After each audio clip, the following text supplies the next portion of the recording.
I think that revisions are the bane of existence for pretty much any producer or mixing engineer or any kind of person delivering something to an artist or a client, because we've probably all been in the position where we have a project where it just gets way out of hand and you end up on version 18 and things are working backwards. You feel like you're double doing revisions, and it's just something that everybody's going to go through. However, I think that there is a much more simple way to handle revisions, and over the years of me working on hundreds of projects with people all over the world, I've kind of refined my revision process to be able to get it done in just a few revisions. If we're going past that, we have to kind of reevaluate and look at the project. So in this video, I want to show you what my process is with kind of handling revisions, kind of walking an artist or a client through how to listen for revisions, and then by the end of this video, you should be able to kind of implement a whole new workflow for your revision process, so you don't end up having 20 different versions of a mix or 15 different versions of a production. It's a lot more streamlined. So we're going to jump in and we're going to check all of that out in 1 second. But before we do, my name is Austin. You're watching Make Pop Music. If you enjoy this video, we have videos like this every single Friday, so make sure that you subscribe. Also, we did just launch a channel for our podcast, The Sound Table. That will be linked in the description below. So if you want to see video versions of our podcast from now on, it will be posted on the actual Sound Table YouTube account. They're not going to be posted on this Make Pop Music main account anymore. So go check that out. Head over to our website for all of our other stuff. That's just makepopmusic.com. But let's dive in so I can show you how I like to handle revisions and some things to keep in mind. Number one, what I want to start off by saying before I even get into, revision templates or revision like frameworks, is make sure that when you send a file to an artist or a client or a label or whoever, make sure that they actually know to listen to that in full quality. This is something that I see happen so often, where people will send a Dropbox link and somebody will find it in their car and they'll just listen to it immediately and they won't download it.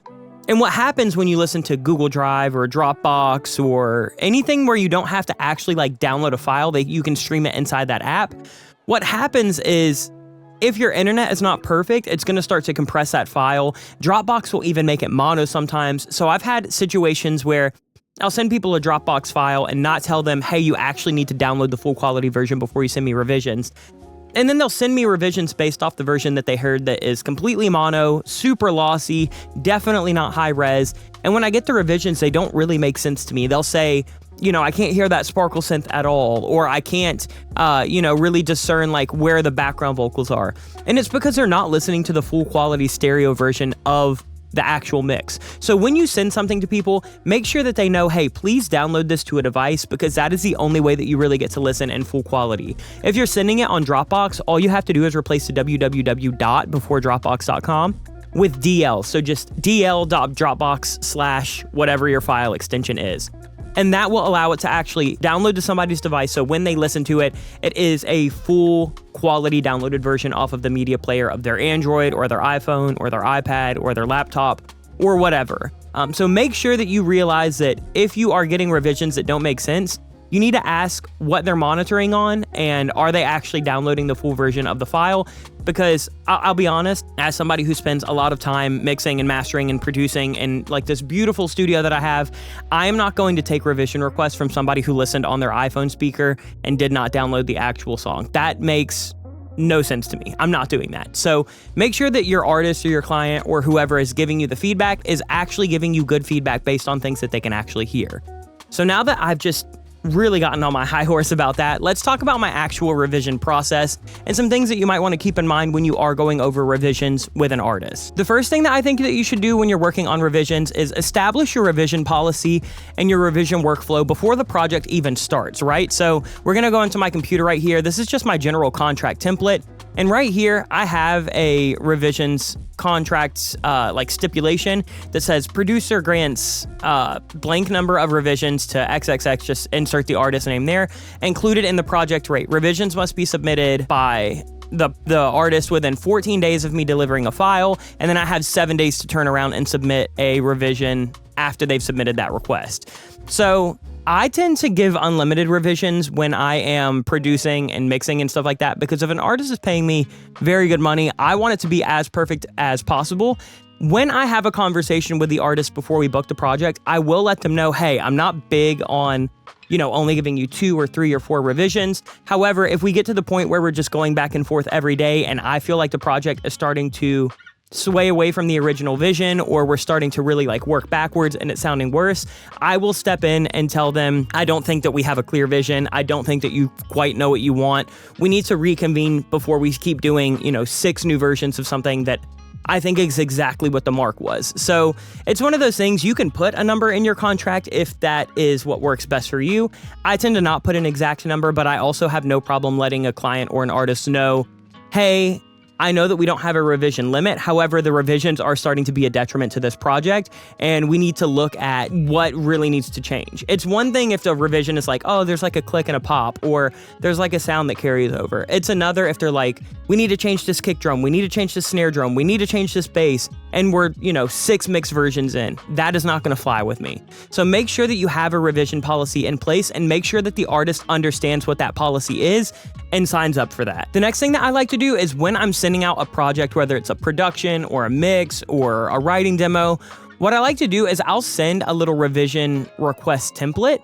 And this is typically what I ask artists or labels or clients to submit back to me with their revisions. I'm not a big fan of just getting an email that has a bunch of thoughts kind of spread out super randomly.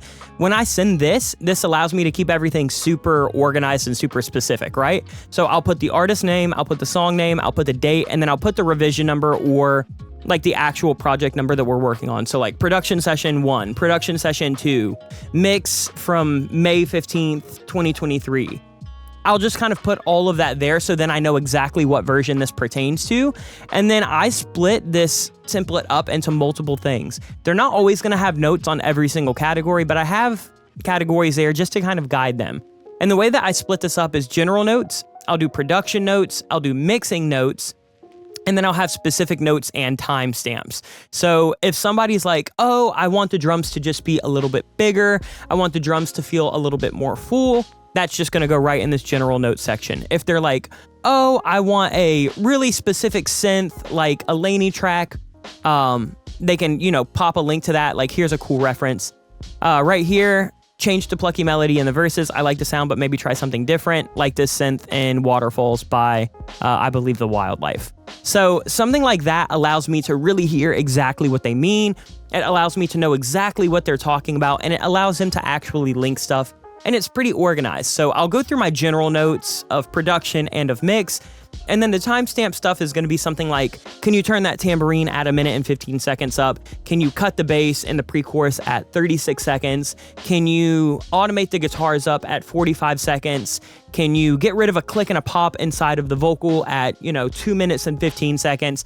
When they give me the timestamps of really specific things, that allows me to go in and do those really particular revisions where a lot of the time, if they're just sending you an email, they'll just say, hey, there's a click and a pop on a certain word. I'm a producer. I'm working on a lot of stuff. I don't know exactly where a specific word in your song is, especially if you didn't submit a lyric sheet. I don't really want to spend 10 minutes scrubbing through your song several times to try to figure out exactly what word you're talking about, exactly where that is in a song, and exactly what element that click and pop is happening on. So if you can tell them, hey, general notes, leave up here. I can handle those in a broad stroke kind of thing. I can handle production, I can handle mixing, and then really specific things, clicks and pops, different volume automations, things that you want in very specific moments. Please leave me a timestamp, otherwise I'm not going to be able to really discern exactly what you're talking about and exactly where you're referring to. So I find that when I send a template like this, they're able to fill it out, they're able to give really, really specific things. So here's one of like a general production. This is what we used in our Producer Principles 101 course. But the drums, like they just wanted a different snare similar to this reference. The synths, they wanted a different pluck similar to this reference. The bass, they just wanted to remove. Others, they were able to kind of, give some different feedback. And to me, that is such a more organized way where when I open up a project, I can immediately know, okay, let's work on the drums, let's work on the bass, let's work on the vocals. Let's go make sure that these timestamped issues are fixed. And then I can send them a revision rather than just having, a checklist of seemingly 15 things, 20 things, 30 things, where I have to really go through and I have to figure out exactly what they're talking about, exactly when it's happening. So I kind of showed you one little example right here of kind of what some general production notes might look like. Here's another example. This is what we used for our indie rock and alternative course that we just did. So these were the production notes and the mix notes that we had from like the first version. So, tuck some reverb and delay throws under the words. Actually, typically I would want a timestamp right here. But since I wrote the song, I knew exactly what they were talking about. big delay throws, vocals. I feel like the vocals needed a little more focus. They were a little too washy. They had a harsh frequency. The more specific a note can be, the easier it is for me as a mixing engineer or a producer or a writer to really go in and focus on what the issue is. I find that what happens, and the reason that a lot of people end up getting into way too many revisions, is just because the communication is not there, right? The artist doesn't know the terminology that they need to kind of relay the sound that they're hearing in their head, or they don't have something that is so organized where they can, really focus on individual elements. And so what ends up happening is they send you revisions based off of a couple really broad listens, and then while you're doing revisions, they find a couple more things, and then they want to send those. And I'm not a big fan of having that back and forth in the middle of the revision process. So I need to get a revision request, and then I'll submit a revision, and then if more things need to happen, they can do another revision request. I don't want them to send 3 different revision requests before I've even had a chance to do one revision, because I might have already gone in and made some of those tweaks. And it's just one of those things of when I'm to the point of revising something, I try not to go in and just make a bunch of little tweaks that I even personally think I should revise without relaying them, right? So what I see happen a lot with producers is, let's say I get a revision request that, tells me all of these things. But then let's say in my head, I decide, oh, they didn't want any guitar tweaks, but I actually think that the guitar tone here could be a little bit better. I think that the guitar tone here could be a little bit better. I think that actually I could swap the kick drum.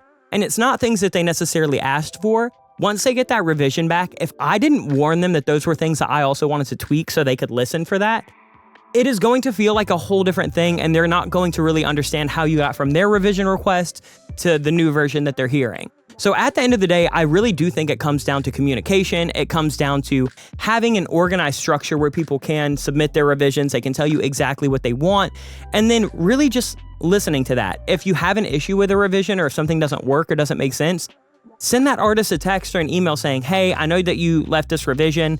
I'm trying to work on it now. It's not really working in the mix. Is it cool if I try to do something slightly different? And then we can take it from there. That's why I don't put a limit on revisions, is because sometimes revisions can be like this, where there's, 20 different things to look at. Sometimes there's 2 things to look at. Sometimes we have to scrap something and basically start over.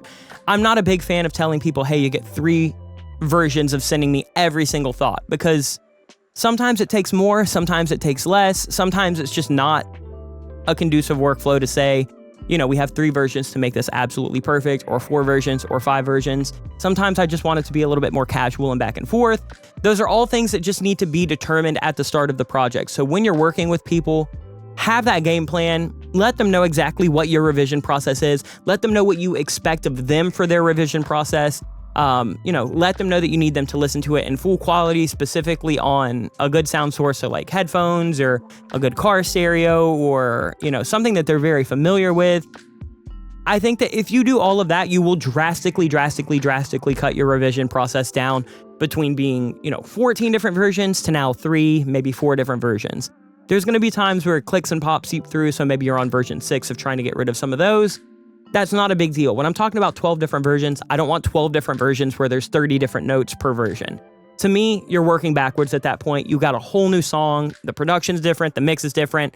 It's not what you want. So hopefully this video kind of helped you decide what your revision process is going to be, how you like to relay that to people that you're collaborating with, how to kind of let them know the expectations for submitting their feedback.